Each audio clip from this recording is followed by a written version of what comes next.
আসসালামু আলাইকুম রহমতুল্লাহ। প্রত্যেকদিন এশা নামাজের পরে এই আমলটি অবশ্যই করবেন। মুসলিম ভাইদের বলতেছি, যারা আমলটি জানে না সেগুলো, আর যারা জানেন তারা সবাইকে জানিয়ে দিন। আমলটি হলো সূরা বাকারার শেষের 2 আয়াত প্রত্যেকদিন এশার নামাজের পরে পড়বেন। পরেই আপনি বিছানায় শয়ন করবেন।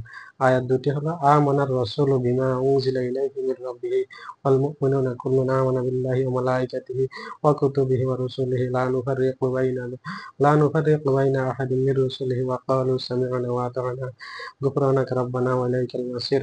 লা ইউকাল্লিফুল্লাহু নাফসান ইল্লা উসআহা লাহা মা কাসাবাত ওয়া আলাইহা মা ইকতাসাবাত।